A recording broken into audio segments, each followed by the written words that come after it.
Madame, Monsieur, bonsoir et bienvenue à ce grand oral que nous accorde le Premier ministre avec son Excellence Rim Talba Jean-Emmanuel Ouedraogo. Nous évoquerons plusieurs aspects de la vie nationale allant de la sécurité à la diplomatie en passant par l'économie, l'éducation, les questions sociales, etc. Excellence, bonsoir. Bonsoir, Madame Ouattara. L'exercice se fera en co-animation avec mon confrère Amadou Zeba du média en ligne Le Faso 7. Amadou, bonsoir. Bonsoir, Excellence. Bonsoir, Ruth. Voilà donc le décor ainsi campé. Excellence, vous avez pris fonction depuis le 9 décembre 2024. On aimerait bien savoir comment vous vous sentez dans vos attributions, dans ce fauteuil de Premier ministre. Je me sens serein, déterminé avec l'ensemble du gouvernement et bien sûr sous le leadership de son Excellence le capitaine Ibrahim Traoré, président du Faso et chef de l'État. Les défis sont nombreux, les obstacles aussi, l'adversité est grande, mais soyez rassurés que tout cela ne fait que décupler jour après jour notre énergie et surtout notre conviction et notre engagement à réformer en profondeur notre pays, à ramener la sécurité et surtout à ouvrir de meilleures perspectives pour les jeunes burkinabés. Alors, défis, obstacles, adversité, Excellence, c'est exactement ce que nous allons évoquer. Il y a quelques jours de cela, l'actualité oblige, le ministre de la Sécurité était sur la chaîne nationale pour évoquer en tout cas un vaste complot contre la sécurité de l'État qui a été déjoué. Alors, on aimerait justement savoir quelles sont les dernières nouvelles de ce dossier. Où en est-on avec l'enquête? Est-ce qu'il y a eu encore d'autres arrestations? Parce que le ministre avait évoqué effectivement qu'il y avait eu des arrestations. Alors effectivement, il y a quelques jours de cela, le ministre de la Sécurité donc, a révélé à l'opinion nationale et même à l'opinion internationale cet énième complot qui a été donc déjoué, qui a été ourdi depuis l'étranger, en collaboration bien sûr avec des traites de l'intérieur, un complot qui a été déjoué. Les détails ont été donnés dans le communiqué qui a été donc rendu public. Et à ce jour, ce que je peux vous assurer, c'est que les services de sécurité, les services de renseignement sont toujours en alerte. Et bien sûr, pour contrecarrer totalement, bien sûr, ce dessein funeste que ces ennemis de la nation réservaient à notre pays. Et soyez sûrs que tout est mis en œuvre pour que cet énième complot connaisse le même sort que les complots précédents, c'est-à-dire un échec cuisant pour les comploteurs, que ce soit ceux de l'intérieur ou ceux de l'extérieur.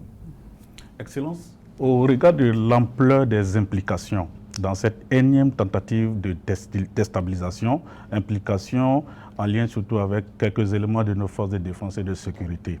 Est-ce que notre armée n'a pas été profondément touchée par cette tentative de déstabilisation? Non, pas du tout.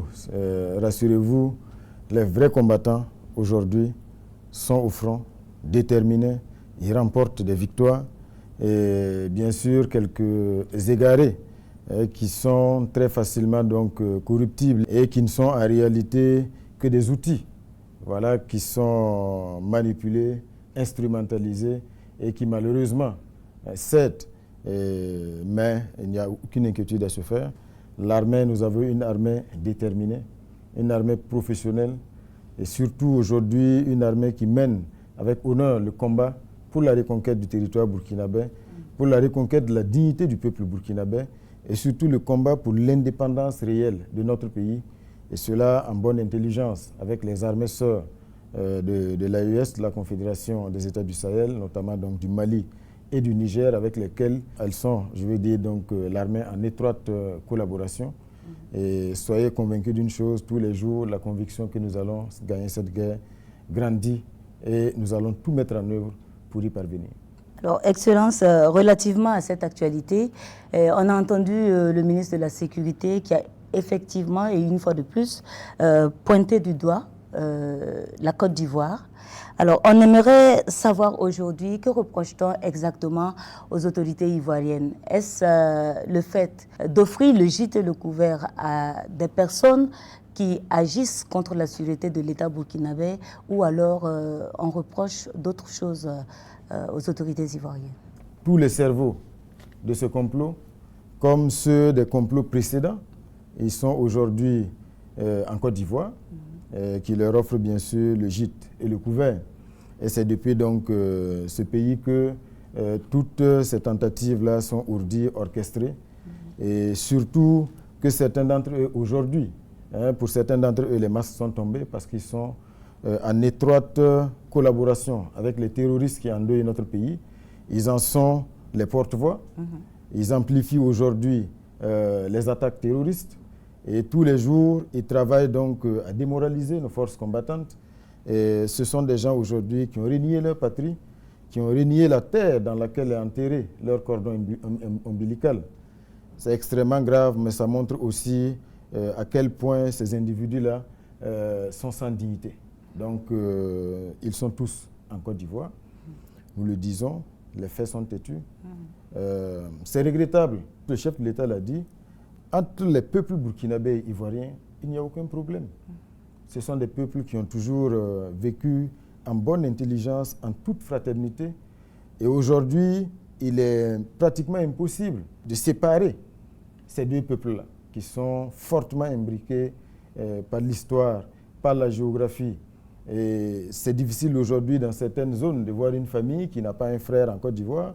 On a beaucoup de frères ivoiriens qui vivent au Burkina Faso ici. Oui. Tout ce qui se joue comme action de manipulation pour déstabiliser notre pays, le peuple ivoirien n'est pas au courant. Au-delà de ça, ce qui est triste également, c'est qu'en réalité, le combat que nous menons aujourd'hui pour la vraie indépendance du Burkina Faso, du Mali, du Niger, pour l'affranchissement réel, pour le rétablissement de notre dignité, c'est un combat que nous menons contre le même maître, le même impérialiste. Et aujourd'hui, le peuple ivoirien est victime également de ce même impérialiste qui domine, exploite, nourrit les tensions, et ça a toujours été ainsi. C'est pour dire que c'est un combat qui, en réalité, devrait unir les peuples burkinabés, les peuples ivoiriens, maliens, nigériens, les peuples d'Afrique. Parce que c'est le vrai combat pour l'indépendance réelle.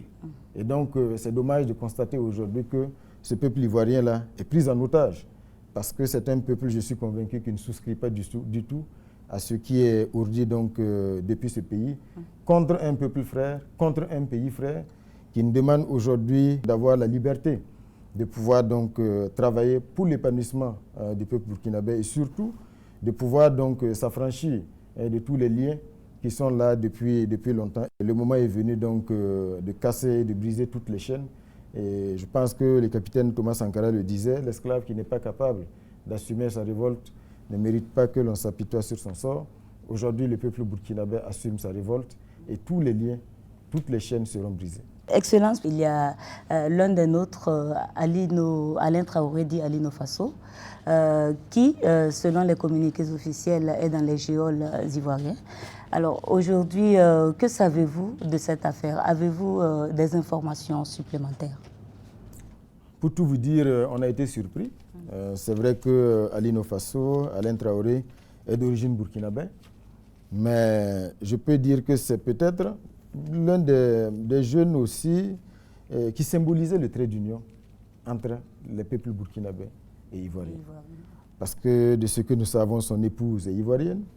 Il y vit avec ses enfants, il mène ses activités en Côte d'Ivoire comme au Burkina Faso.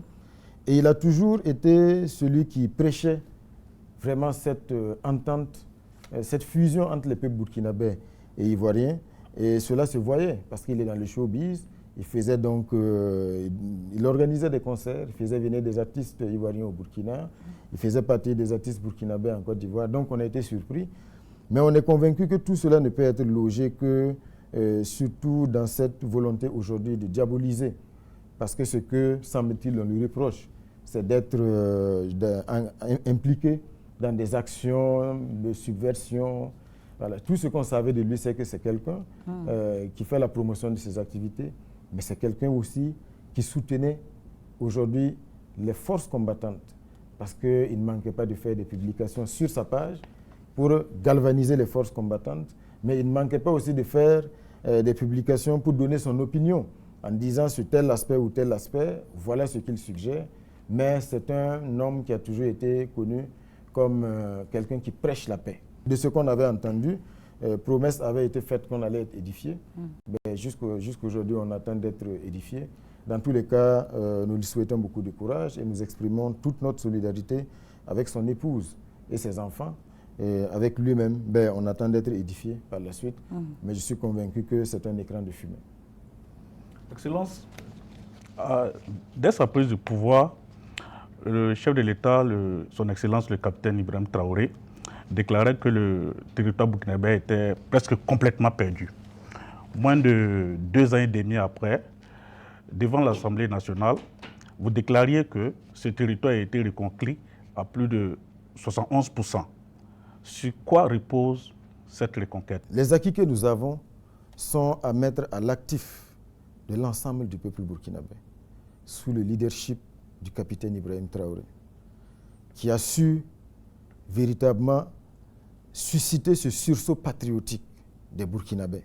Quand le chef de l'État disait que notre pays était presque perdu, beaucoup ne le comprenaient pas.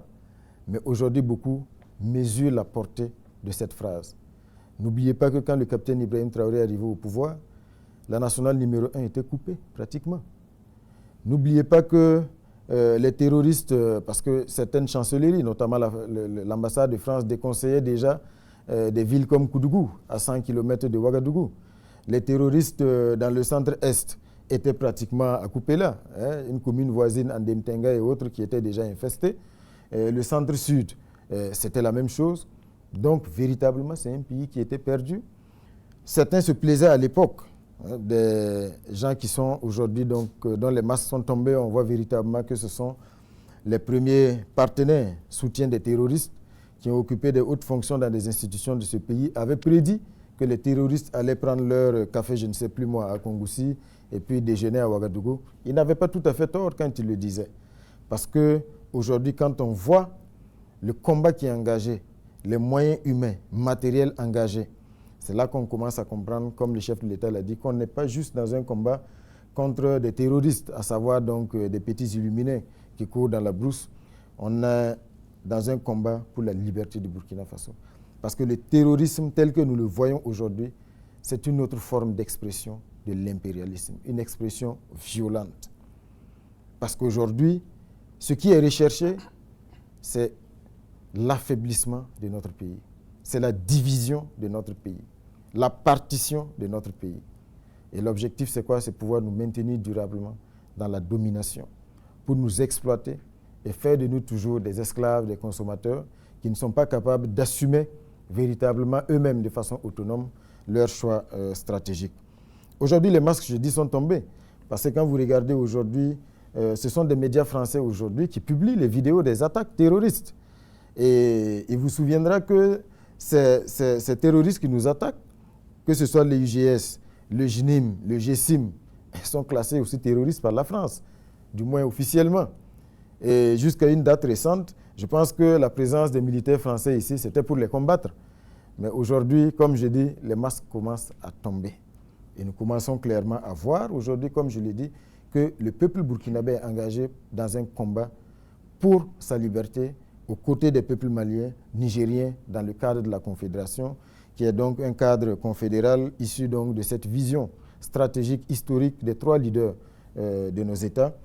Et pour revenir plus précisément à votre question, effectivement, le sursaut patriotique des Burkinabés, qui s'est manifesté à travers donc, les différentes contributions au Fonds de soutien patriotique, mais aussi la vision stratégique de notre leader, le capitaine Ibrahim Traoré, qui a su, dans l'adversité, transformer notre armée, la restructurer, l'équiper, pour aujourd'hui en faire une armée qui va à l'offensive et qui nous permet aujourd'hui non seulement de reconquérir des espaces qui étaient irrémédiablement perdus, mais aujourd'hui de consolider la conviction que nous allons gagner cette guerre parce que nous avons des héros sur le terrain qui se battent avec détermination.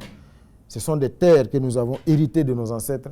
Ce sont des terres que nous allons tout faire pour reconquérir, les léguer à nos descendants afin d'être légitimes et surtout d'être à la hauteur de l'héritage que nous avons eu donc et que nous devons assumer aujourd'hui.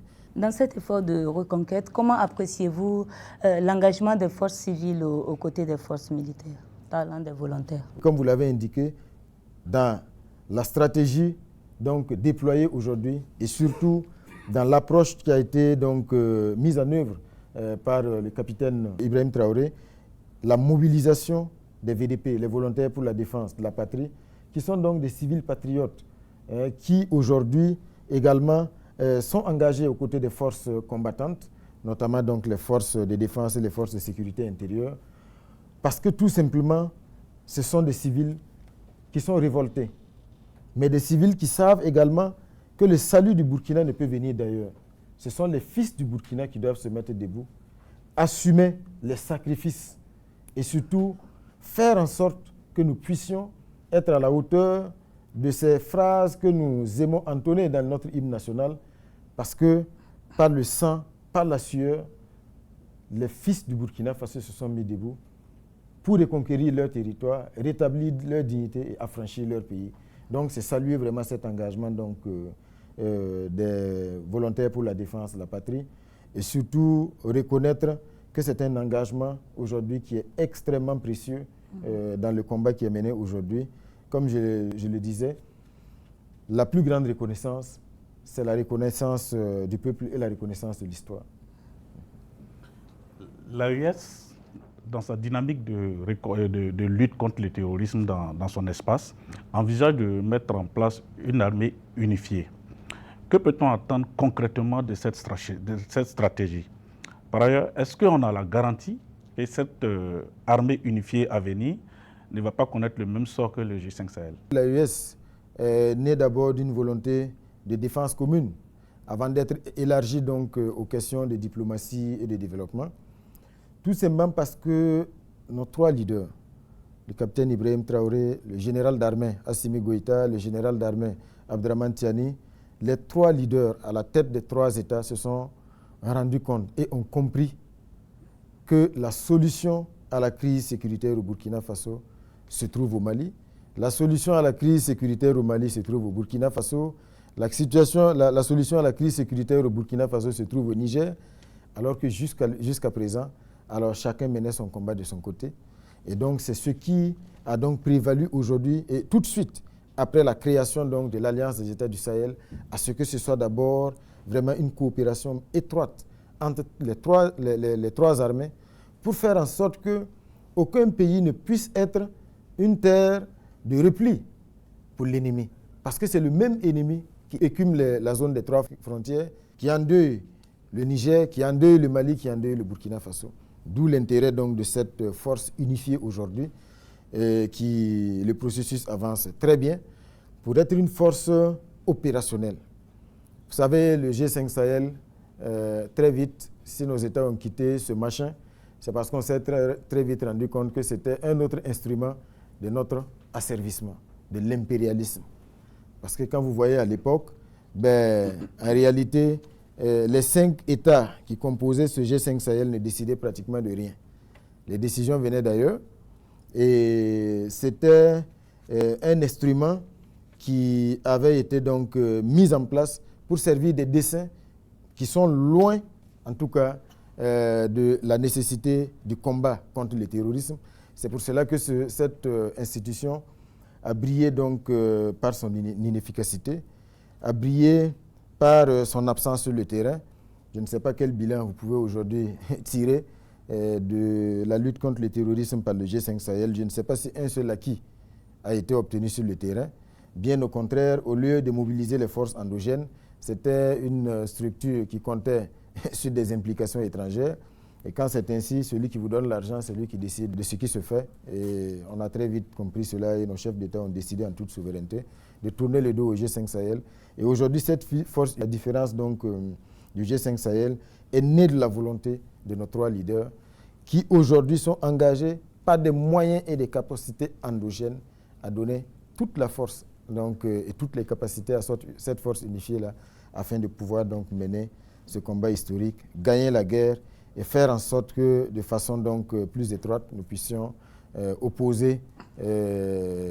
opposer donc aux volontés donc, des pays impérialistes de briser la dynamique donc, confédérale qui est une dynamique de souveraineté. Monsieur le Premier ministre, il y a le voisin béninois qui vient de subir une attaque terroriste avec un bilan quand même assez lourd. Quel commentaire avez-vous à faire par rapport à cette actualité? Nous sommes en tant qu'Africains affligés, bien sûr, par la perte de ces soldats. Peu importe les chiffres, même si c'est un soldat qui tombe, c'est un soldat de trop. Et c'est un motif de deuil. Ça devrait être un motif de deuil pour tout Africain, pour tout humain. Donc, nous sommes solidaires, bien sûr, du peuple béninois en ces moments difficiles. Ce que nous avons dit pour la Côte d'Ivoire est valable pour le Bénin. Les peuples béninois et burkinabés sont des peuples frères. Et le malheur du peuple béninois est le malheur du peuple burkinabé. Mais comme je dis, le moment est venu pour les peuples de s'assumer. Parce que comme je l'avais dit, pour paraphraser Thomas Sankara, l'esclave qui n'est pas capable d'assumer sa révolte ne mérite pas que l'on s'apitoie sur son sort. Seule la lutte libère. Donc, tout en exprimant notre compassion et notre solidarité avec le peuple béninois, nous disons aujourd'hui qu'il y a beaucoup de choses à revoir. Il faut véritablement que tout le monde prenne conscience qu'il n'y a pas de compromission avec les terroristes. Il n'y a pas de compromission avec les parrains des terroristes qui puissent mettre quiconque à l'abri. Excellence, depuis un certain temps, le Burkina a affiché clairement sa volonté de renforcer ses relations avec la Russie. Cette décision, par contre, n'est pas bien vue auprès de certains de nos partenaires, ou je veux dire anciens partenaires. Est-ce que cela va envoyer le gouvernement à revoir sa copie? C'est une question qui me surprend. Vous savez, aujourd'hui, quand on parle aujourd'hui de souveraineté, c'est de cela justement qu'il s'agit. Parce qu'avant l'arrivée du capitaine Ibrahim Traoré au pouvoir, au Burkina Faso, nous n'avions pas la liberté de nos choix stratégiques. Ça veut dire que ce sont les maîtres, ceux qui ont toujours dominé, exploité notre pays, ceux qui ont toujours su imposer à la tête de nos États ce qu'ils veulent pour perpétuer leur domination, qui nous disaient, voici lui c'est un bon ami, vous pouvez aller avec lui. Ah lui, non, non, non, vous ne pouvez pas aller avec lui parce que non, ce n'est pas un ami. Soit on est indépendant ou on ne l'est pas. Aujourd'hui, nous assumons nos choix stratégiques. Nous ne demandons à personne l'autorisation d'aller coopérer avec un pays, que ce soit la Russie, que ce soit, je ne sais pas moi, la Turquie, la Corée du Nord, la Chine. Ce sont des décisions fondées sur un seul étalon de mesure, c'est l'intérêt du peuple burkinabé. Et aujourd'hui, comme nous l'avons dit, c'est l'intérêt du peuple burkinabé qui guide nos choix stratégiques. Aujourd'hui, la Russie est un pays partenaire du Burkina Faso, on ne s'en cache pas. C'est un pays partenaire du Mali, du Niger, on ne s'en cache pas. Parce que nous sommes un pays libre, nous assumons nos choix. Et là où nous pensons que les intérêts stratégiques du Burkina Faso se trouvent, c'est là-bas que nous allons aller. Il n'est pas question aujourd'hui d'avoir peur de qui que ce soit, voilà, dans nos choix stratégiques sur le plan de l'orientation diplomatique. Et c'est ce que vous voyez d'ailleurs sur le terrain. Alors, Excellence, on va également parler de sécurité alimentaire. C'est ce qui a conduit le gouvernement à lancer une offensive agro-pastorale et halieutique pour la période 2023-2025. À ce jour, quels sont les résultats tangibles de cette offensive? Et bien sûr, à quel moment est-ce qu'on pourra véritablement ressentir son impact dans le panier de la ménagère? Effectivement, vous faites bien donc d'aborder cette question de la sécurité alimentaire parce que c'est un objectif qui est cher au chef de l'État. Ce n'est pas normal que 65 ans après l'indépendance, le Burkina Faso, malgré les ressources, malgré le fait qu'on sait que le peuple burkinabé est un peuple travailleur, continue aujourd'hui de tendre la main pour manger. C'est une question de dignité. Et je pense aujourd'hui que notre génération doit le ressentir comme une honte de tendre la main pour manger. C'est ce qui a justifié donc le le lancement de cette offensive agro-pastorale et halieutique, mais aussi de l'initiative présidentielle pour la sécurité alimentaire. Et comme vous l'avez constaté, il y a eu beaucoup de choses qui ont été faites, que ce soit sur le plan des réformes, pour une bonne maîtrise des intrants, avec la création de la société burkinabé des intrants et matériels agro-pastoraux, avec également la restructuration de la SONAGES, avec un certain nombre d'actions fortes sur le terrain en termes de mécanisation, les labours gratuits, les aménagements qui ont été donc réalisés, des centaines d'hectares qui ont été réalisés en peu de temps. Et tout cela a déjà produit des résultats. Je pense que la dernière campagne, en termes de production céréalière, c'est plus de 6 millions de tonnes de céréales qui ont été produites. Et pour dire que les impacts sont déjà perceptibles. Ça, c'est pour ne citer que les céréales. Mais il y a les autres secteurs, que ce soit le secteur halieutique, parce que là également, l'objectif de l'offensive agro-pastorale et halieutique, c'est de pouvoir très vite atteindre une production de moins 100 000 tonnes de poissons par an, ce qui correspondrait à peu près la moitié des besoins de consommation nationale. Aujourd'hui, nous sommes à peu près à 30 000. C'est pour vous dire un peu l'effort que nous sommes prêts donc, et que nous avons engagé pour pouvoir atteindre le plus rapidement possible au moins la moitié donc, des besoins de consommation interne. Au-delà de cela, il y a aussi de vastes opérations qui ont été menées dans le domaine animalier avec de vastes campagnes de vaccination pratiquement inédites. Et une campagne largement subventionnée, il y a eu des vaccinations même gratuites et il y a eu également des vaccins qui ont été donc faits à des coûts très très réduits. Donc c'est pour vous dire que c'est véritablement un combat qui est engagé avec la même détermination que celle que nous mettons également dans la lutte pour la reconquête de notre territoire. L'objectif étant le plus rapidement possible de faire en sorte que le pays puisse sortir de la spirale de la faim. Parce que nous sommes convaincus d'une chose, résoudre le problème de la faim, c'est résoudre beaucoup d'autres défis. Parce que la faim, on peut dire que c'est aussi la mère de beaucoup d'autres problèmes. Donc, très rapidement, on va pouvoir donc, amplifier la dynamique qui est déjà en cours.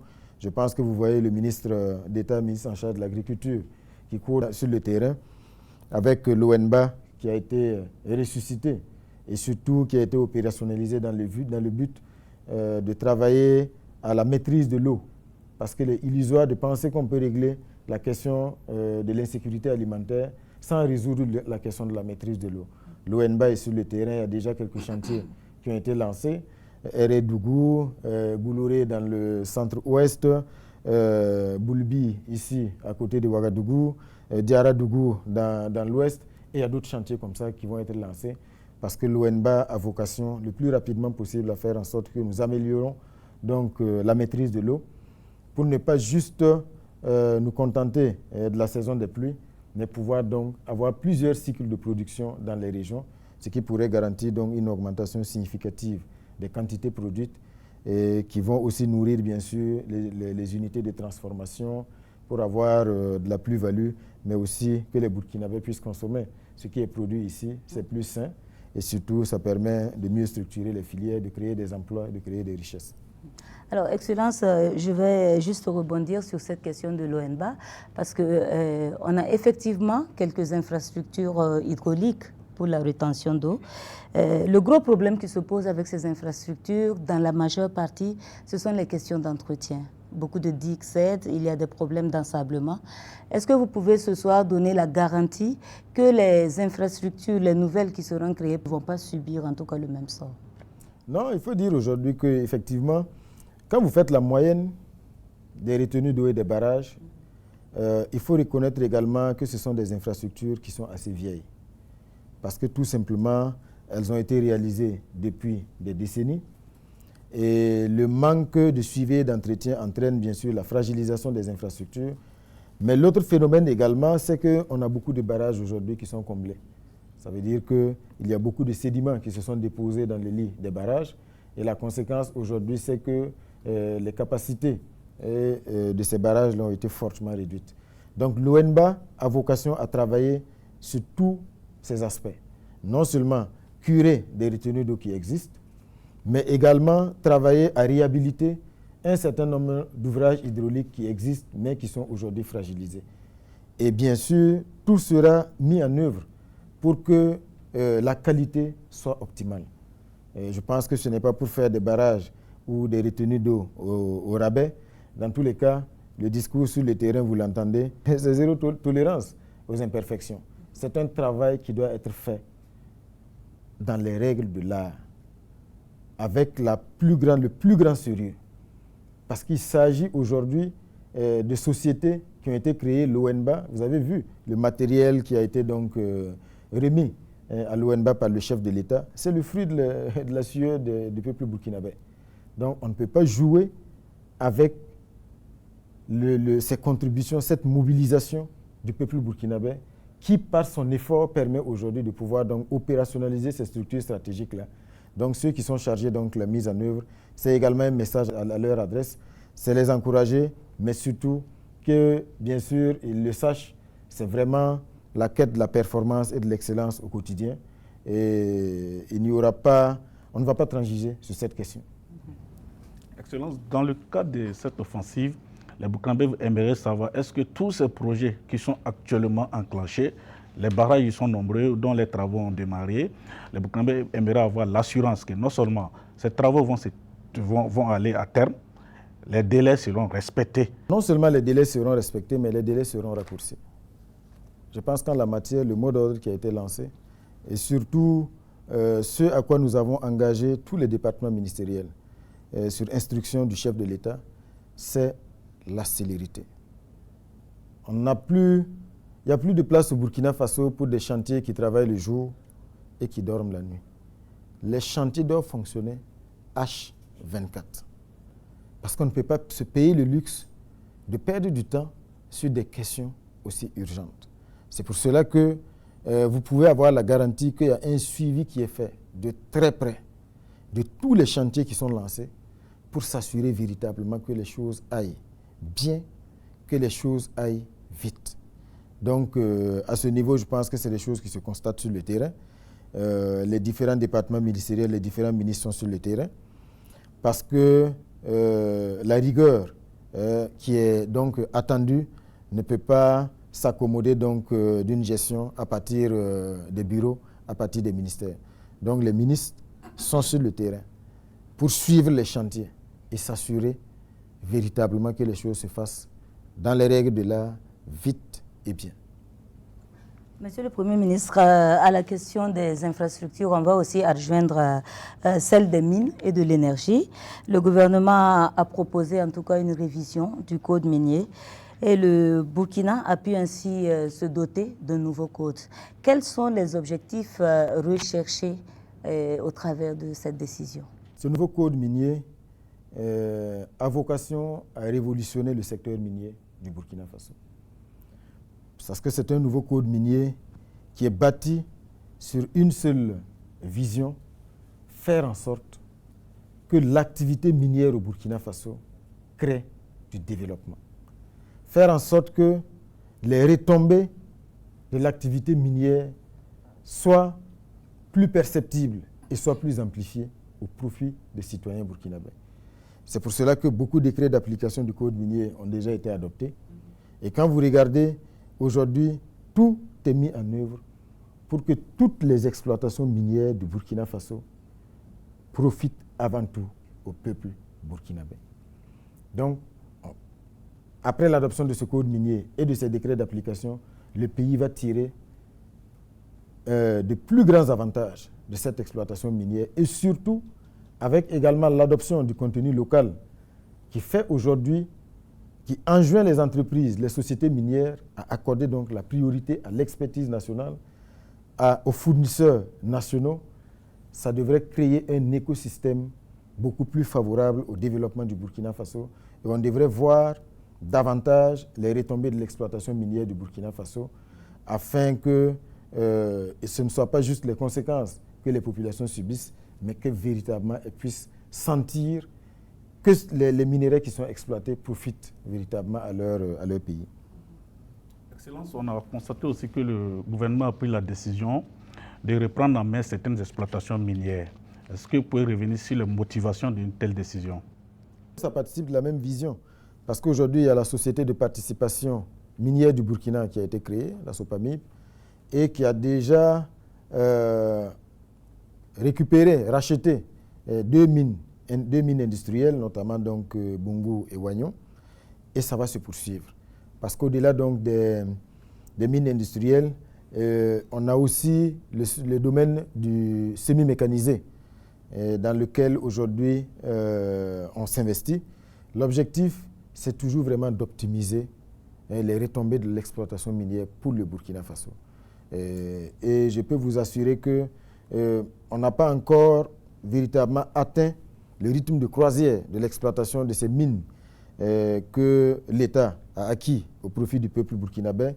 Mais c'est sûr que très rapidement, on se rendra compte que quand on se donne les moyens nous-mêmes d'exploiter nos mines, et Dieu sait que nous avons les moyens, nous avons l'expertise, il n'y aura pas de commune mesure en termes de retombées, non seulement pour le budget de l'État, mais également pour les citoyens burkinabés.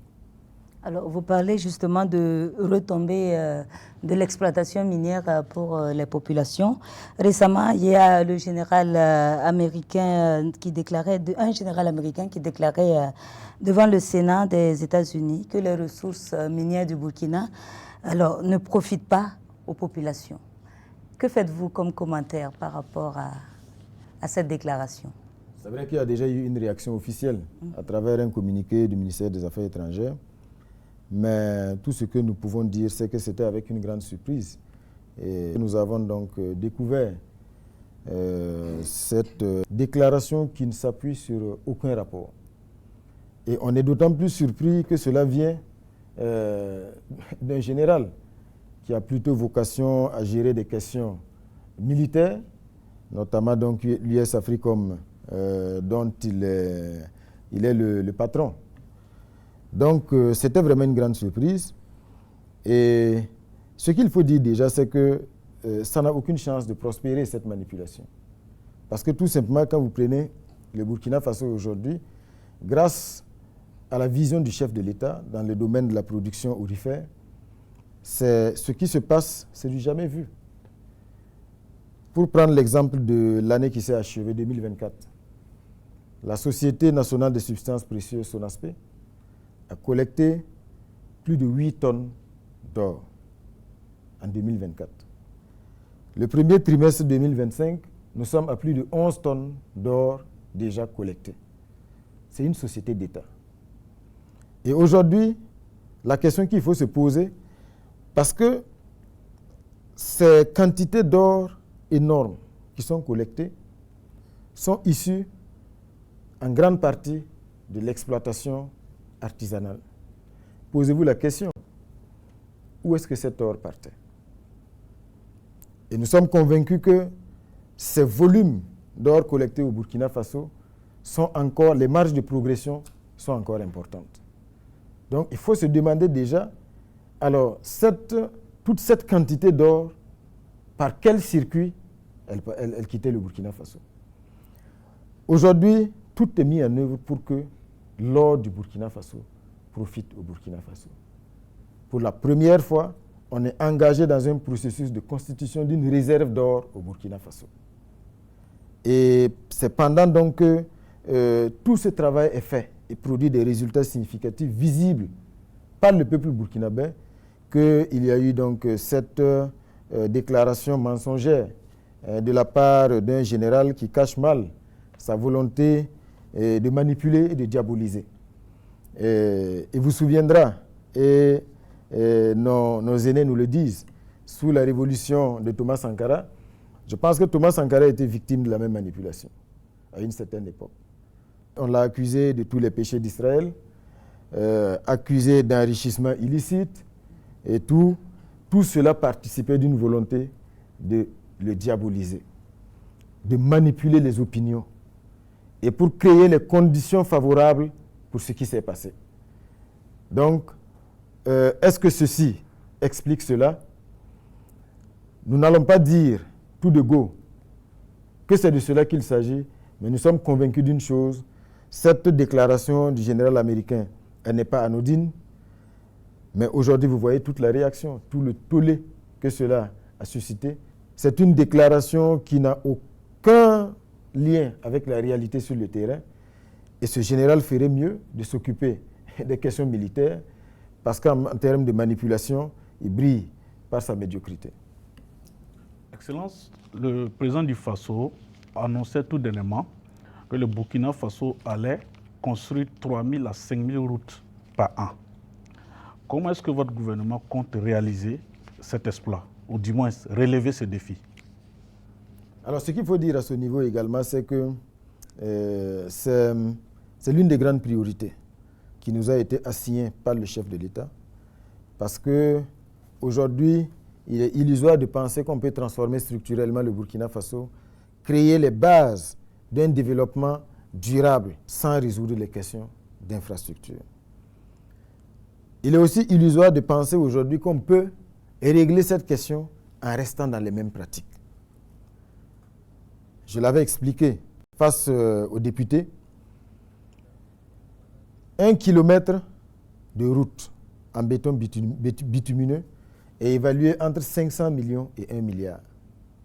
Le réseau classé du Burkina Faso compte aujourd'hui plus de 15 000 kilomètres.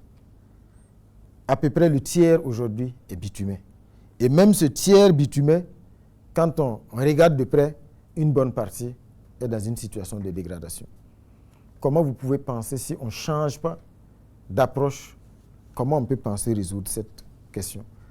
C'est pour cela que l'initiative Faso-Mebo a été lancée par le chef de l'État, qui est une initiative aujourd'hui qui nous permet de nous doter des capacités pour pouvoir agir sur le terrain en régie, c'est-à-dire déployer le matériel et réaliser un certain nombre d'infrastructures routières en régie. Et c'est ce qui se passe aujourd'hui. Vous avez été témoin de la remise d'un lot de matériel impressionnant à Faso-Mebo, qui est déjà engagé sur le terrain avec, bien sûr, certaines infrastructures prioritaires.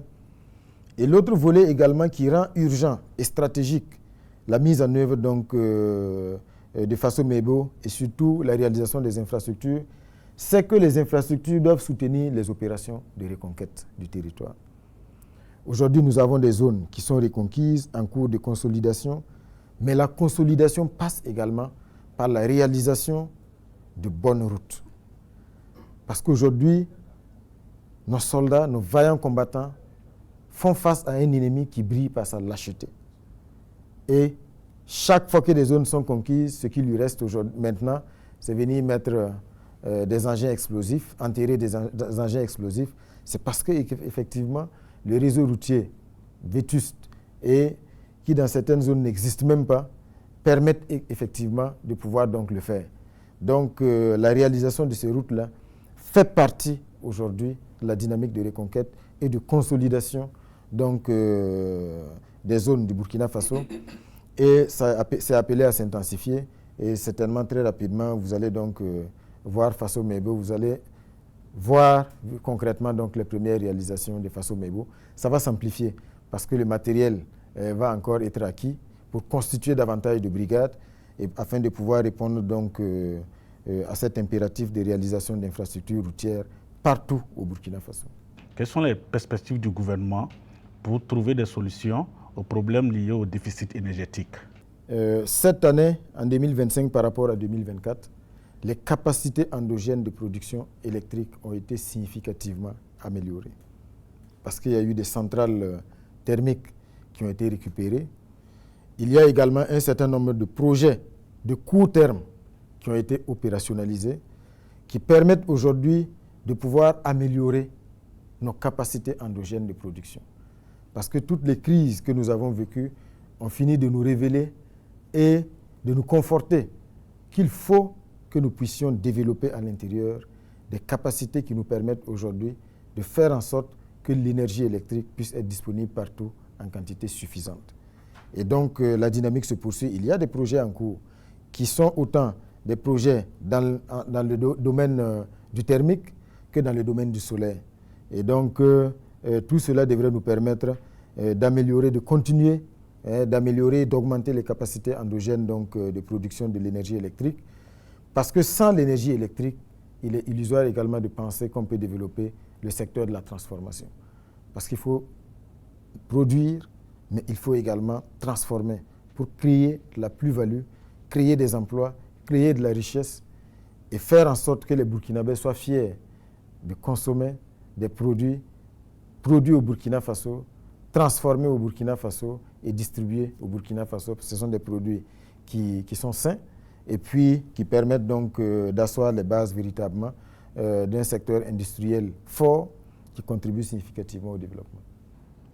Alors, Monsieur le Premier ministre, récemment, il y a eu une certaine polémique sur la disponibilité du carburant. Certains ont estimé qu'ils sont allés à la pompe et qu'il n'y avait pas de carburant. Ils ont vite crié à la pénurie. Et pourtant, dans les différents communiqués, on dit qu'il n'y a pas de problème de carburant. Il y a bien du carburant disponible à la pompe. Est-ce que vous pouvez un peu nous donner quelques éclairages sur cette question? Alors, tout ce que je peux vous dire, c'est que ce qui s'est passé récemment n'est pas à dissocier de ce qui a été rendu public, à savoir donc cette tentative de déstabilisation orchestrée qui a été déjouée. Parce que la concomitance des événements prouve qu'il y a bien sûr des liens directs. Parce qu'il y a des fake news, des fausses informations effectivement qui ont été distillées par les mêmes terroristes qui sont hors du Burkina Faso et qui ont laissé croire qu'il y avait des risques de pénurie, pour ne pas dire qu'il y avait des pénuries. Et vous savez comment fonctionne un peu le secteur des hydrocarbures et de la distribution. Vous savez, quand il y a une vague de panique qui naît, tout de suite, le réflexe des consommateurs, c'est de se ruer vers les stations-service. Ce n'est pas juste de se ruer vers les stations-service, mais c'est de surconsommer. Parce que celui qui avait l'habitude de mettre juste peut-être 1 000 francs de carburant ou 5 000 francs ou 10 000, il voudra faire le plein, voilà, pour être sûr d'avoir du carburant pour longtemps. Et quand tout le monde vient en même temps dans les stations-service et surconsomme, la conséquence immédiate, c'est que la station va être vidée. Jusqu'à ce que la station soit à nouveau ravitaillée, on a le sentiment effectivement qu'il y a une pénurie. Mais la pénurie ne peut être appréciée, ne peut être confirmée que si sur le territoire national, il n'y a pas de stock qui permette de répondre aux besoins. Ce qui n'a jamais été le cas. Donc c'est pour dire qu'aujourd'hui, les citoyens burkinabés doivent être sereins et surtout éviter de paniquer et de devenir des cibles faciles pour ceux qui manipulent. Parce qu'il suffit juste qu'une page, qui est même un avatar, qui brille dans la manipulation et dans la diffusion de fausses informations, crie à la pénurie, et puis certains qui n'ont pas suffisamment de recul sont prêts à courir tout de suite vers les stations avant de se rendre compte par après qu'il n'en est rien. Donc c'est pour dire aujourd'hui que tout est mis en œuvre au niveau donc, de la SONABI, mais aussi au niveau du ministère en charge du commerce et de l'industrie, sous les orientations des plus hautes autorités pour faire en sorte véritablement que le pays puisse continuer d'améliorer bien sûr ses stocks en termes d'autonomie. Alors, Excellence, on va rentrer dans le volet industrie et commerce. On a déjà épuisé 2/3 du temps qui nous était imparti. On va parler des efforts du gouvernement, des mesures prises par le gouvernement pour accompagner justement le secteur industriel. Depuis que le capitaine Ibrahim Traoré est arrivé, il y a eu des engagements et surtout une volonté plus affichée de pouvoir donc développer le secteur de la transformation, le secteur industriel. Et c'est ce qui se passe sur le terrain. Il y a beaucoup d'unités de transformation qui ont été inaugurées, que ce soit dans le domaine agroalimentaire, dans le domaine textile et dans d'autres secteurs. Bien sûr, la volonté aujourd'hui, la volonté politique, c'est vraiment d'encourager nos opérateurs économiques à s'investir dans ce secteur de la transformation. Parce que la base d'un développement durable, c'est cela. C'est pouvoir produire et transformer. pour ne pas être dépendant des importations. Parce que vous savez, les importations, ce sont des devises qui sortent du pays. Donc, l'objectif aujourd'hui, c'est vraiment d'avoir un secteur industriel qui est fort. Cela passe par ce qu'on voit à travers les inaugurations, mais cela passe aussi par des réformes qui sont engagées aujourd'hui dans le secteur. Vraiment pour assainir, protéger le marché et faire en sorte véritablement à donner la priorité à la production et à la transformation locale. C'est ce qui va nous garantir aussi de pouvoir donc créer de la plus-value et surtout de faire en sorte que les acquis dans le domaine de l'offensive agro-pastorale et halieutique puissent être bonifiés par la transformation parce que ce qui est produit est transformé, il y a de la plus-value et puis bien sûr consommé et exporté. C'est ça la vision et donc c'est un secteur dans lequel également tout est mis en œuvre. Voilà, pour faire en sorte véritablement que nous ayons des capacités endogènes de transformation.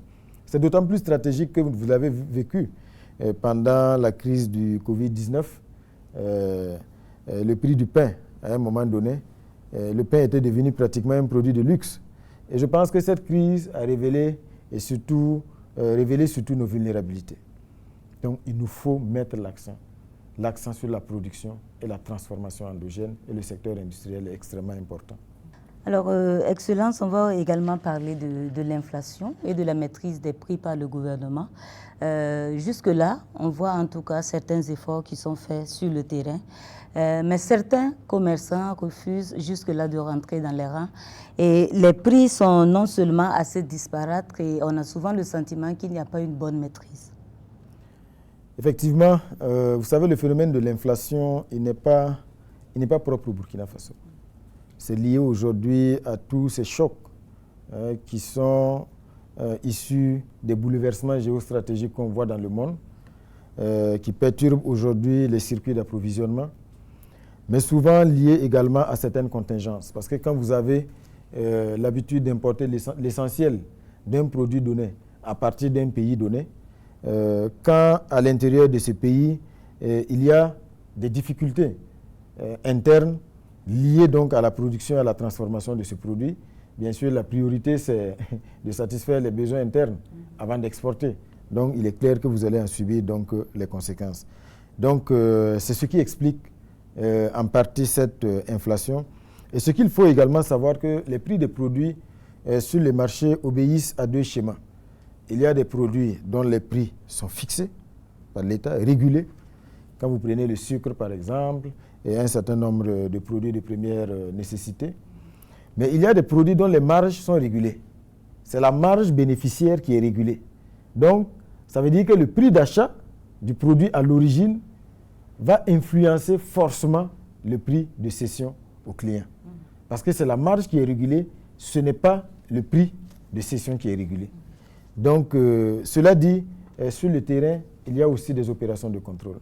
Il y a la BMCRF qui déploie ses brigades sur le terrain et vous avez vu aussi des actions coup de poing parce qu'il faut le dire, il y a malheureusement également dans le circuit de distribution, on a un certain nombre d'acteurs qui brillent par des abus et surtout qui font tout pour entretenir de façon artificielle certaines tensions, certaines pénuries sur le marché pour maintenir la dynamique des prix à la hausse. Donc cela, bien sûr, est traqué par les brigades de la BMCRF plutôt, et ce qui permet d'engranger un certain nombre de résultats. C'est l'occasion aussi de mettre les consommateurs à contribution. Parce que souvent, en ne dénonçant pas certaines pratiques, on se rend complice de la pratique. Le prix du gaz, tout le monde sait combien coûte la bouteille de gaz, mais si vous êtes client et que vous partez à la boutique, on vous dit que la bouteille de gaz c'est 5 000 ou 5 500, le prix issu donc de la subvention de l'État, et que le boutiquier vous vend la bouteille à 8 000 et que vous l'achetez et vous partez à la maison, vous ne dénoncez pas le boutiquier, vous êtes complice également, bien sûr, de cette mauvaise pratique. Mais au-delà de ça, de façon stratégique, vous aurez remarqué donc la création de la société Fasoya, qui va être opérationnalisée bientôt, qui devrait permettre de pouvoir créer également des boutiques, créer un circuit de distribution d'un certain nombre de produits partout au Burkina Faso, afin de garantir leur accessibilité à des prix étudiés et surtout de faire en sorte également de faire une sorte de péréquation afin que le même produit soit accessible au même prix partout sur le territoire national.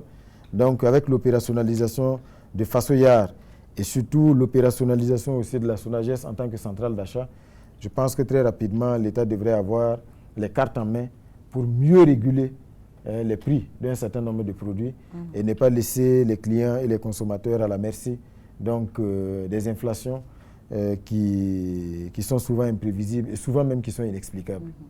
Alors, on va évoquer en même temps les volets économie et finances. Nous y sommes pratiquement. Alors, en décembre 2024, le Burkina a affiché un taux de croissance de 5,1% contre 3,6% en 2023. Alors, on se demande comment expliquer cette performance au regard du contexte actuel que traverse le pays. Je pense que la première explication, c'est la résilience du peuple burkinabé. Il est vrai qu'il y a un certain nombre d'indicateurs qui influencent bien sûr ce taux de croissance. La bonne campagne agricole, associée bien sûr à un certain nombre de facteurs.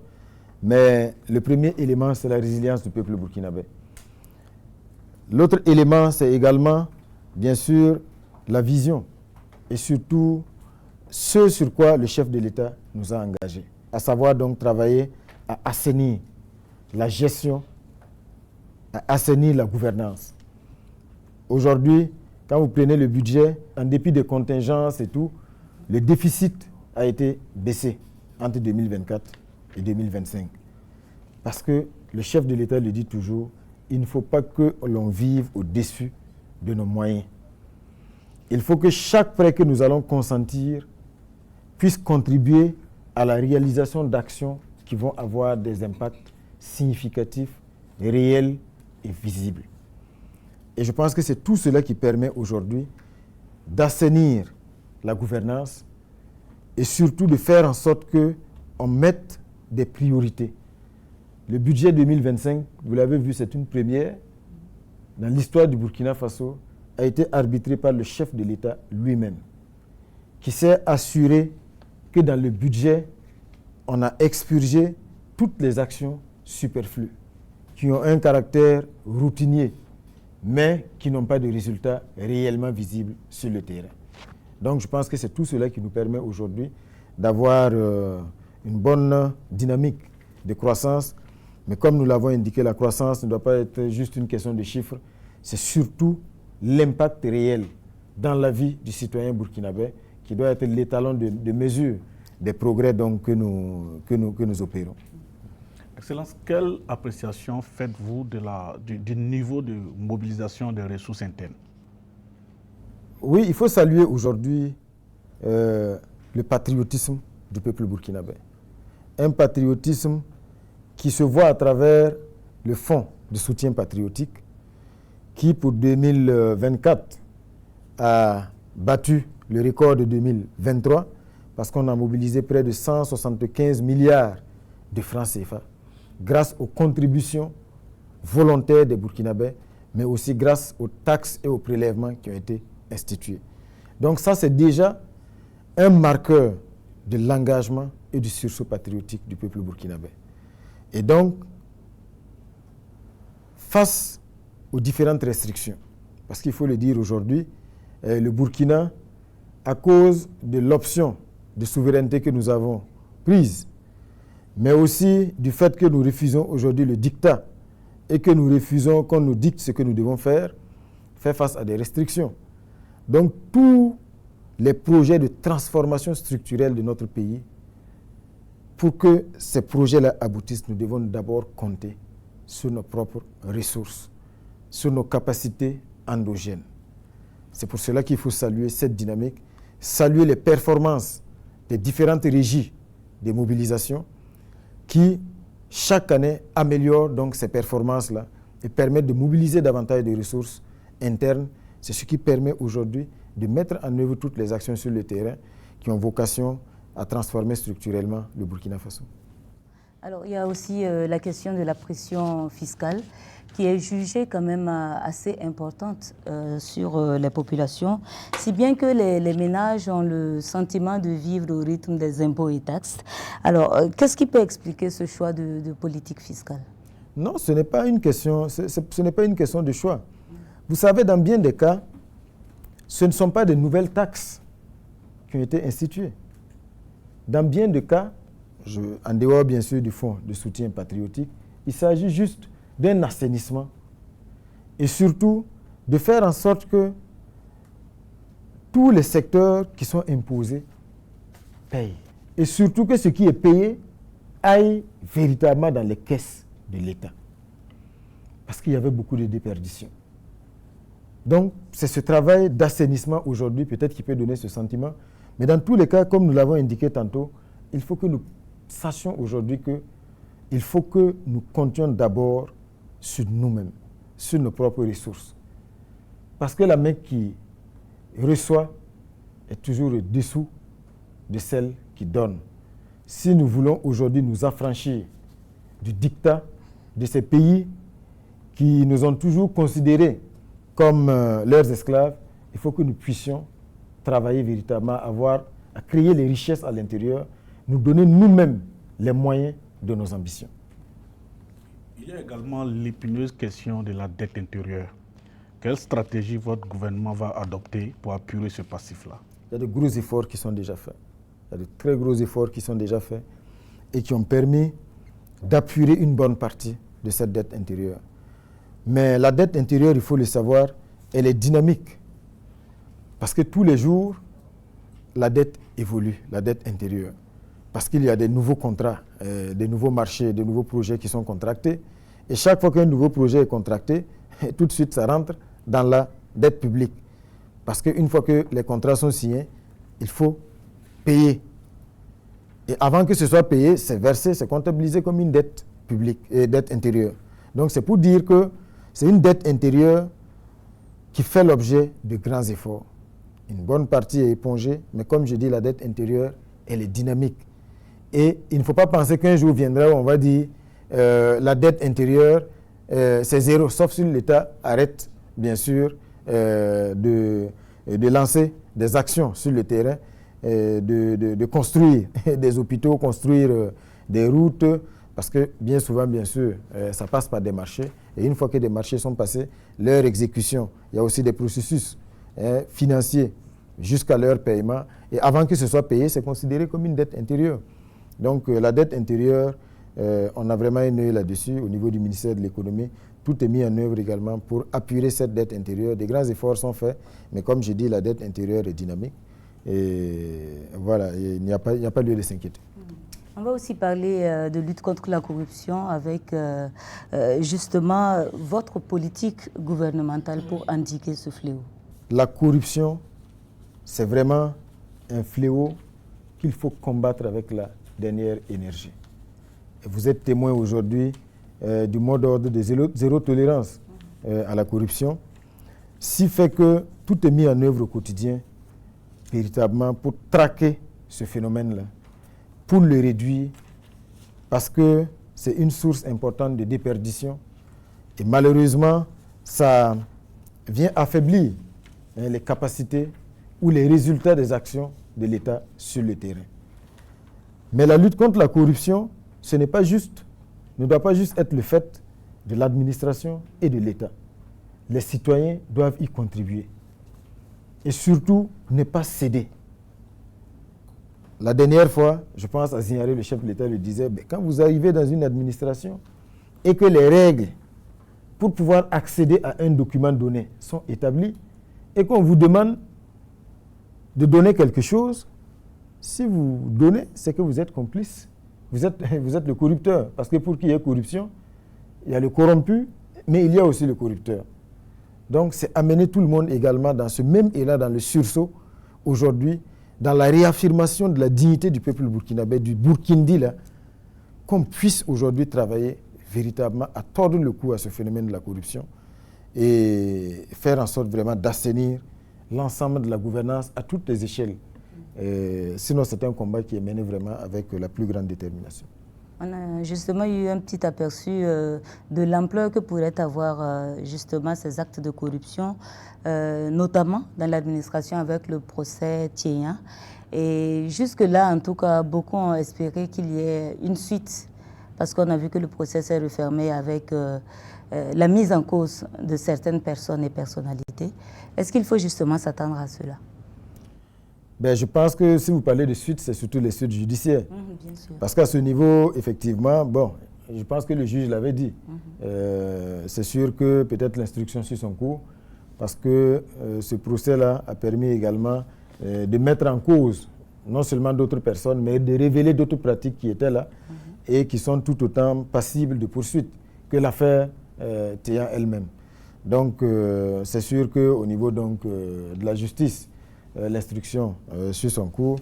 Mais déjà au niveau administratif, vous avez été témoin de tous les enseignements que nous avons tirés en ordonnant déjà un audit général dans les différents ministères et institutions, mais en prenant déjà des mesures à travers des circulaires qui ont été donc signées pour enjoindre les ministres, mais aussi les présidents d'institutions, à regarder de près et faire en sorte que ceux qui sont commis à la gestion de ces ressources-là ne soient pas maintenus à ces postes trop longtemps.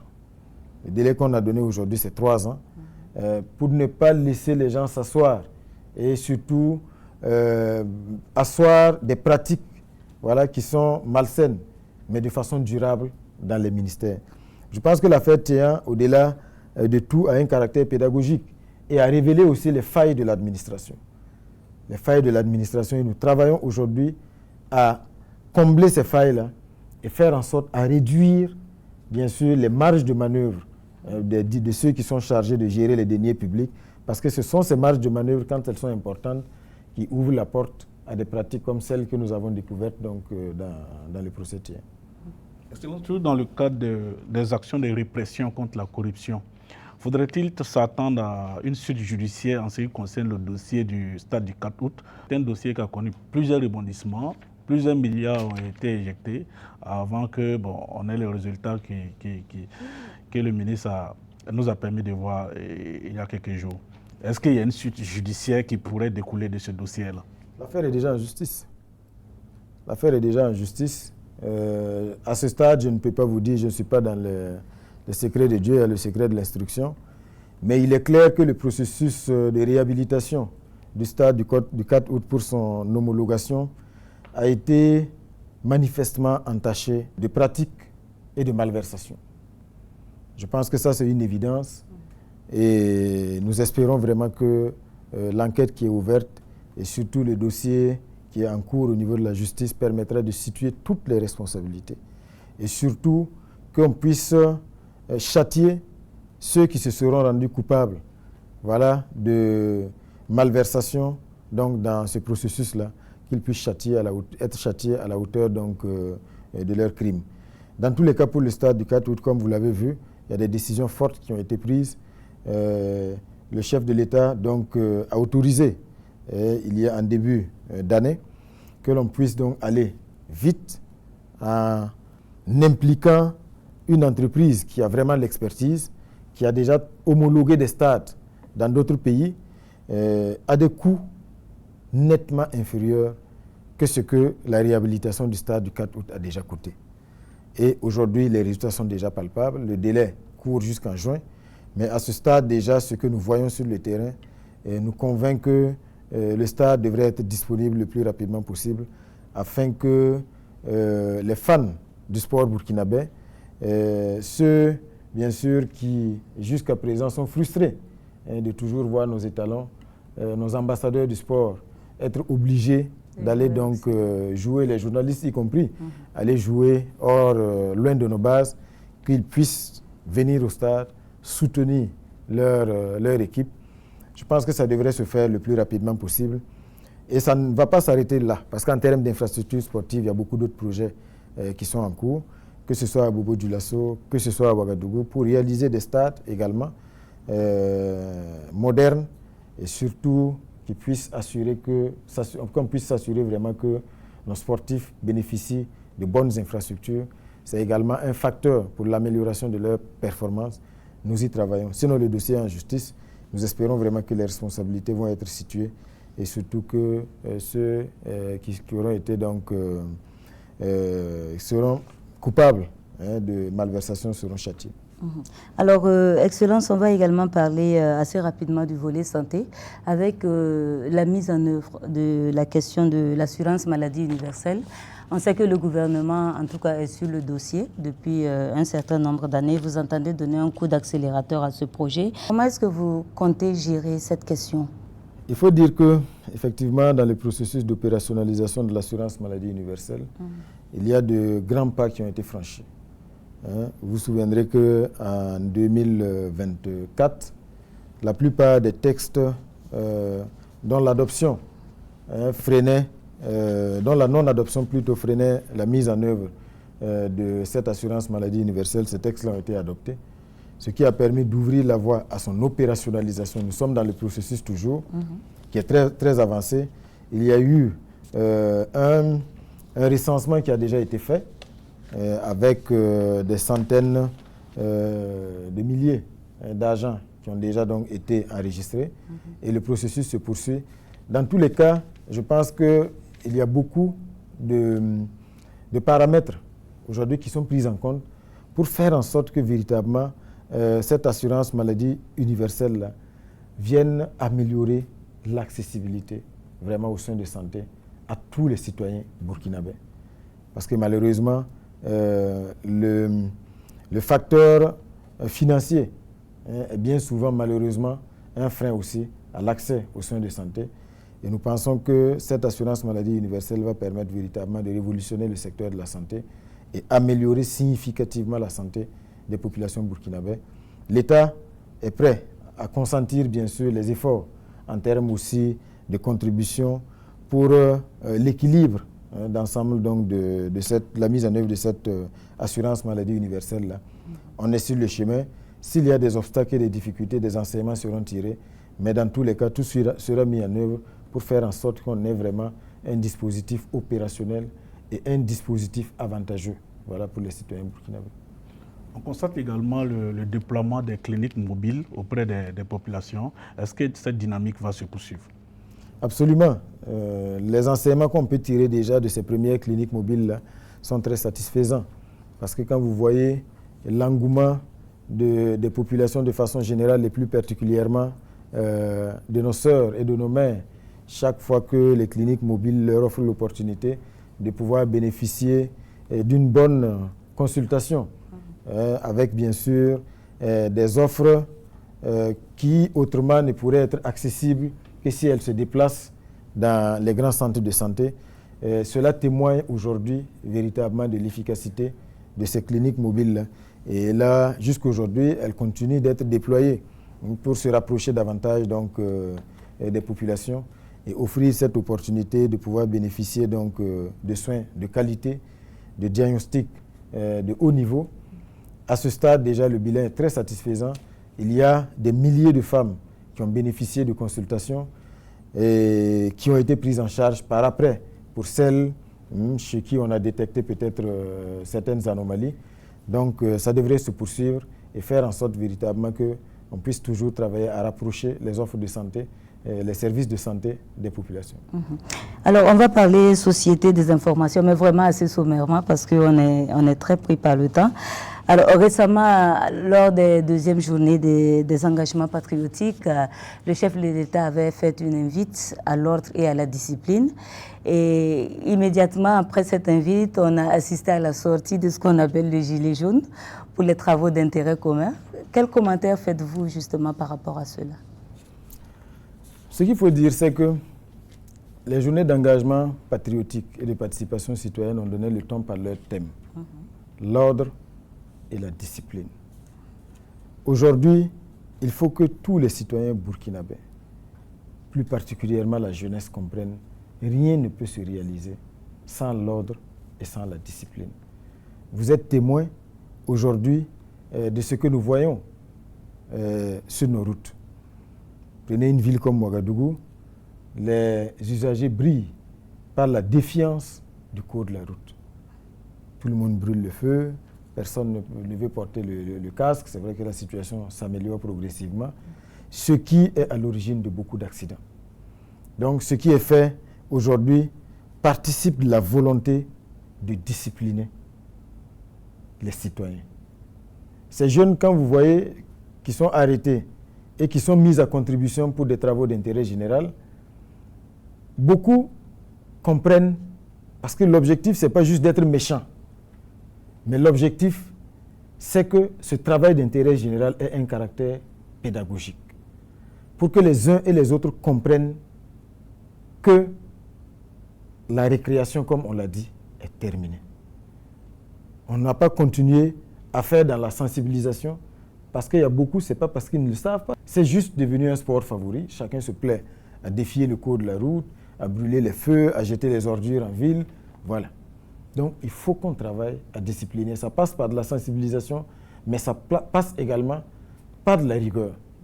Et ce sont des actions qui ont commencé, qui vont se poursuivre. Ça permet aussi à ces jeunes-là de pouvoir contribuer à l'assainissement de la ville. L'un dans l'autre, c'est bénéfique. Maintenant, comme je vous l'ai dit, ce n'est pas pour être méchant, mais c'est pour vraiment, dans un élan pédagogique, instaurer l'ordre et la discipline dans nos centres urbains et partout au Burkina Faso. Excellence, parlons de désinformation. Depuis un certain temps, le phénomène des fake news a pris une certaine ampleur au Burkina Faso. Les institutions étatiques sont attaquées. Selon vous, qu'est-ce qui peut expliquer cette action malveillante contre le Burkina Faso? Est-ce que vous connaissez les auteurs aussi de ces actions-là? Non, il est clair aujourd'hui que tout cela participe de ce que nous avions décrit en début d'entretien, à savoir donc cette manipulation. Aujourd'hui, comme vous l'avez effectivement remarqué, il y a beaucoup de fake news. Mais la meilleure manière de combattre ces fake news, c'est d'ériger les barrières dans l'esprit des citoyens burkinabés. Que chaque Burkinabé ait du recul par rapport à ce qui est distillé sur les réseaux sociaux. Parce que très rapidement, on prend l'entête d'une institution et voilà, on met un communiqué qu'on jette sans source. Je pense qu'il y a des actions de sensibilisation qui sont en cours pour que les citoyens comprennent que quand on vous dit qu'une institution a publié une information, le premier des réflexes, c'est d'aller sur la page de l'institution pour vérifier effectivement si la source est avérée. Donc, il faut une éducation vraiment aux médias aujourd'hui. Il faut renforcer cela. Mais aussi, au niveau de la répression, il y a un gros travail qui est fait aujourd'hui, que ce soit au niveau de la BLCC, le CSC. Ce sont autant d'institutions aujourd'hui qui travaillent à ce qu'on puisse identifier. Voilà ceux qui se cachent derrière, donc, qui sont des cybercriminels, on peut le dire ainsi, afin de pouvoir les retrouver et les châtier, parce que Internet n'est pas une zone de non-droit. Maintenant, comme vous le savez, il y a aussi les manipulations orchestrées depuis l'extérieur et qui sont entretenues, sont des mensonges qui sont distillés et souvent, malheureusement, pas des médias auxquels beaucoup de Burkinabés faisaient confiance autrefois. Voilà, notamment les médias français qui distillent beaucoup de mensonges, beaucoup de manipulations aujourd'hui, tout simplement parce que le Burkina Faso, parce que le Mali, parce que le Niger ont osé dire non. Sinon, je vous assure que ceux aujourd'hui, ces pays impérialistes qui sont les chantres de la démocratie, pour peu que vous acceptiez donc de vous écraser, de céder et d'être à leur merci, la démocratie ne devient plus un étalon de mesure parce que c'est à géométrie variable. En ce moment, vous pouvez faire un mandat, vous pouvez faire 2, 3 et pourquoi pas 4. Même quand vous êtes un militaire et que vous avez fait un coup d'État, pour peu que vous continuiez à jouer le jeu, ben, vous voyagez à l'Élysée, vous êtes reçus dans les grands salons feutrés, mais les populations ne sont plus dupes. Vous savez, ceux aujourd'hui qui manipulent la notion de démocratie pour dire, bon, du moment où il n'y a pas eu vote, il n'y a pas eu ci, il n'y a pas eu cela, tout cela ne prospère plus. Parce que les mêmes pays coopèrent avec des royaumes. Les rois ne sont pas élus, ou bien la démocratie n'est bonne que pour nous. Aujourd'hui, nous avons une claire vision de ce que nous voulons et cette manipulation ne passera plus. Donc, c'est également une manière d'interpeller nos concitoyens à pouvoir donc prendre conscience de ce qui se joue, lire entre les lignes, ne pas rester au pied de la lettre et pouvoir analyser et comprendre toutes les dynamiques qui sont en cours. Monsieur le Premier ministre, la carte du Burkina est peinte en rouge par certains pays qui vont même jusqu'à déconseiller fortement la destination Burkina Faso. Est-ce que vous comprenez leur choix? Je comprends leur choix parce que c'est tout à fait conforme à leur, comment dirais-je, à leur vision. Parce que aujourd'hui, comme je dis, beaucoup de travail, leur objectif c'est d'isoler nos pays. Il faut isoler nos pays. Ce n'est pas pour dire qu'au Burkina Faso, nous ne faisons pas face à une crise sécuritaire, mais le peuple burkinabé est debout. Vous savez, il y a beaucoup d'amis du Burkina Faso qui viennent de très loin. Et quand ils arrivent, la première des choses, le premier témoignage qu'ils font, c'est que si on avait écouté les médias, certains médias, on ne serait pas venus, notamment les médias français.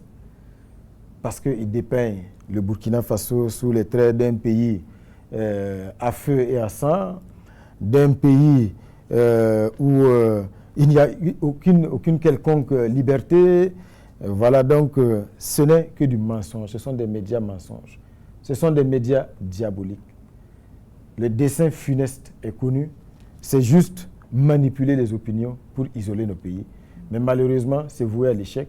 Parce que le Burkina Faso, aujourd'hui, tous les jours, accueille des centaines, des milliers d'amis du Burkina Faso qui viennent de très loin et qui viennent constater que le Burkina Faso est un pays où il fait bon vivre.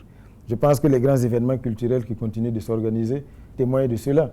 Et vous avez vu le dernier FESPACO, qui a été un succès total et retentissant et qui a réuni à Ouagadougou des festivaliers venus du monde entier. Donc c'est pour dire que tout cela, cela n'est pas à dissocier du fait aujourd'hui que tout est mis en œuvre pour briser la dynamique du Burkina Faso et tous les moyens sont bons. On est conscient de cela, mais ces pays-là, comme je dis, vont se réveiller dans la douleur parce que c'est voué à l'échec. Ces mêmes pays avaient dit à leur compagnie de ne plus venir au Burkina Faso parce que le pays est peint en rouge. Et à un moment donné, les mêmes compagnies reviennent et disent bon, on veut recommencer à desservir le pays. Bon, mais c'est un pays qui est peint en rouge. Vous n'êtes pas là, mais il y a beaucoup de compagnies aériennes qui viennent tous les jours, qui desservent Ouagadougou. Il n'y a aucun problème. Je pense que ce sont eux aujourd'hui qui se rendent compte aujourd'hui qu'ils sont pris dans leur propre piège et les choses vont aller toujours ainsi. Alors, Excellence, que dire si ce n'est merci pour ce temps d'entretien que vous nous avez accordé. Alors, Madame, Monsieur, merci de nous avoir suivis. On se retrouve très bientôt sur la RTV. Je rappelle que pour cet entretien, j'étais avec mon confrère Amadou Zeba du média en ligne Le Faso 7. Bonsoir.